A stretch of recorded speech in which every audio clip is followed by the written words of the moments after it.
Month பீரியட்ஸை regular பண்ணுற ஜேர்னியில் எனக்கு தேர்ட் டேவே எனக்கு பீரியட்ஸ் வந்துச்சு. அது என்னால் சுத்தமாக நம்பவே முடியல. அதுவும் அந்த பீரியட்ஸ்க்காக தான் நான் வந்து இந்த ஜேர்னியே ஸ்டார்ட் பண்ணேன். பிகாஸ் அது ஆல்மோஸ்ட் வந்து 2 months ரொம்ப டிலே ஆகிட்டு தான் நான் இந்த ஜேர்னியை ஸ்டார்ட் பண்ணேன். பட் என்னோட கோல் என்னவா இருந்துச்சு, இந்த வாட்டி நம்ம டேப்லெட் எடுக்கக்கூடாது. ஸோ இந்த வாட்டி டேப்லெட் எடுக்காமல் பீரியட்ஸ் வந்தாலும் அடுத்த சைக்கிள் நம்ம எப்படின்னா ரெகுலர் பண்ணுவோம் அப்படின்றது தான் என்னோட கோலாக இருந்துச்சு. இப்போ வந்து ஜேர்னி ஸ்டார்ட் பண்ணிவிட்டு தேர்ட் டேலே பீரியட்ஸ் வந்துச்சு அப்படின்றது யாரையுமே மிஸ்கைட் பண்ணக்கூடாது அப்படின்றதுனால தான் நான் இதை ஷேர் பண்ணல.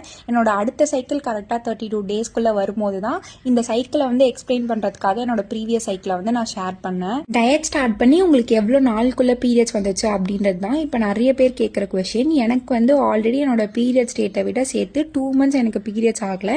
நான் டயட் வந்து 26 ஸ்டார்ட் பண்ணேன். எனக்கு 28 நைட் அண்ட் 29 மார்னிங் தான் நான் அதை பார்த்தேன். ஸோ 2 days கழிச்சு எனக்கு பீரியட்ஸ் ஆச்சு. அது வந்து 2 months முன்னாடியே எனக்கு ஆக வேண்டிய பீரியட். அதுக்கப்புறம் எனக்கு இப்போ வந்து 2 பீரியட்ஸ் ப்ராப்பரான சைக்கிள் வந்திருக்கு. ஸோ எனக்கு ஃபஸ்ட்டு ப்ரொலாங்டாக இல்லாத பீரியட்ஸையும் வர வச்சதுக்கும் இப்போ எனக்கு வந்த 2 பீரியட்ஸ்க்கும் காரணம் என்னோட ஃபுட் ஹேபிட்ஸ் சேஞ்ச், அதுக்கப்புறம் என்னோட ஒர்க் அவுட் தான். இனிஷியலாக நான் வாக்கிங் அதுக்கப்புறம் கொஞ்சம் யோகாஸ்லாம் ஃபாலோ பண்ணியிருந்தேன். அதை வந்து நான் கேப்ஷனில் மென்ஷன் பண்ணுறேன் இன்னைக்கு சாப்பிட்டதோட சேர்த்து. And this is for the day. Okay bye, நம்ம நாளை சந்திப்போம்.